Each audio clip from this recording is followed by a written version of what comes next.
Good day guys, Mark here again and welcome back to my channel. If you're new to my channel, you love cars, DIYs, and anything under the sun, please consider subscribing and check out my playlist. So good day guys, Mark here again, and today we have another product to review. And today ang i-review natin is itong lagi kong ginagamit, Botny Hydrophobic Wax. So matagal ko nang gamit to. Ingat lang kayo guys kasi ang daming fake na ganito. Yung mga fake na ganito is para siyang nagiging mapa pagka na-expose sa araw. Yung orig nito is parang parang naka-ceramic coat yung sasakyan nyo. Okay. So, as you guys remember, ito yung treated natin ng Micro Magic Carnauba wax. And this side, untreated, lalagyan natin ng Botny. Nakalagay dito, waterproof. So, buksan ko lang guys. And we'll test it kung talagang waterproofing nga ba siya talaga.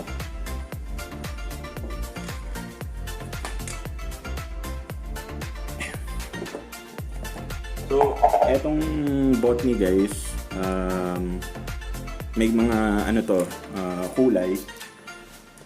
So, yung pipiliin yung kulay, pag bibili kayo, is dapat akma doon sa kulay ng sasakyan nyo. So, ayan, as you guys can see, medyo marami ng bawas kasi nga lagi kong ginagamit to. So, apply natin dito sa area na to.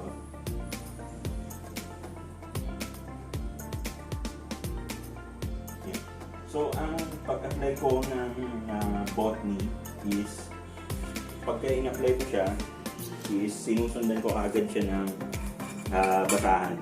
Okay. Madali ito sanang gawin kung meron kayong kasama na siyempre ikaw mag-a-apply tapos yung kasama mo yung magpupunas ng wax. So, eto, using your clean na basahan or microfiber, i-wipe nyo lang yung Botny Hydrophobic wax.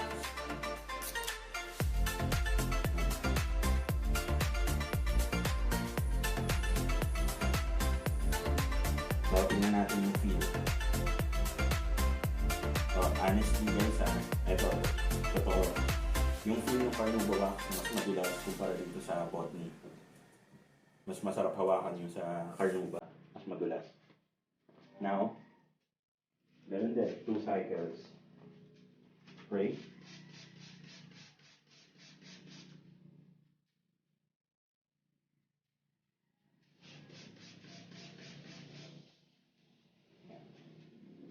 So, yes. Nagre-refill siya ng water. Punasan natin. Spray again. And last one na cycle. So, tingnan natin. But you know what? Sige, itong last cycle, sprayin din natin yung kabila.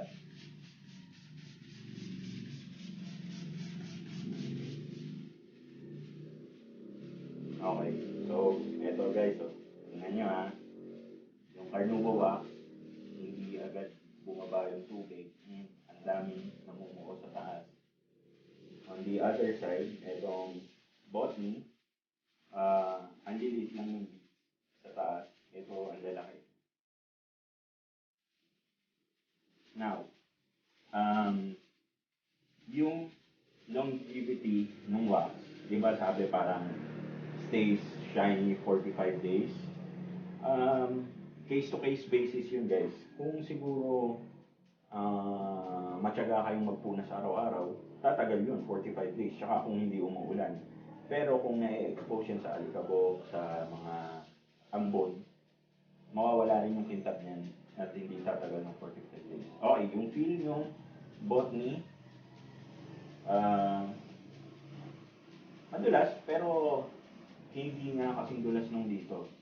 And eto guys, after ilang cycles yun, 4 cycles, Yan. Medyo nabawasan yung pagkadulas niya sa Micromagic. Etong Botny. Yan. So, kita nyo may konti ng resistance. So, spray natin.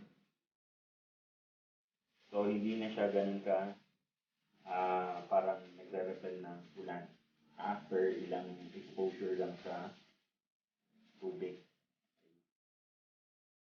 Now, yung Botny na hydrophobic wax, nabibili yan online. So, syempre, kung bibili kayo, dun kayo sa legit, di ba? If it's too cheap, if it's too good to be true, eh malamang fake yun. So, ito yung kintab ng Botny. Ayan, madulas naman siya, di ba? Okay. So, mirror finish, parehas, di ba? Ngayon, actually, na-impress ako dun sa Micromagic kasi ang daling i-apply versus tong Botny na kailangan pa ng applicator, pero mabango rin to, guys. Ito, mabango. Ayan. Pero i-score natin siya. Actually, medyo mag-iiba yung score ko kasi dahil nga dun sa Micromagic. So, if we scored 9 sa Micromagic, siguro si Botny mga 9. Just because yung tinest ko yung glide niya after kong i-apply, hindi siya ganun kadulas versus yung Micromagic ng first application. Nung hinawakan ko siya, para siyang mamahalin. Yung feel nung wax, parang ang mahal versus tong Botny. Ngayon, I will leave the decision making sa inyo, guys. If you're gonna purchase yung Botny na 300 ml versus the 250 ml ng Micromagic for only 99 pesos. Yung Botny, nabili ko to para 300 pesos. Pwede na. Pero yun nga, siguro ubusin ko na lang yung Botny. And I might change to Micromagic kasi ang dali lang bilhin.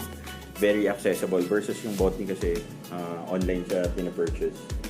And yung feel nga nito, guys, versus yung Botny, mas madulas talaga yung Micromagic. So again, if you're gonna ask me if it's worth it, yung Botny, 50-50 tayo dyan.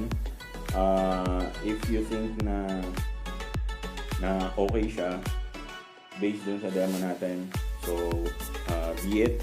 Pero yun nga, if you're gonna ask my honest opinion, yung Micromagic na lang bilhin nyo or look for better option. Yung marirecommend ko na proven and tested is yung 3N synthetic wax. And that's it for me today, guys.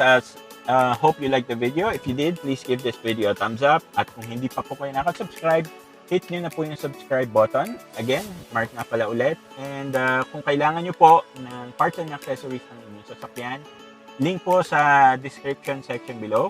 Once again, Mark na pala ulit. Maraming salamat po sa pagsama sa akin today and hope to see you guys on our next video.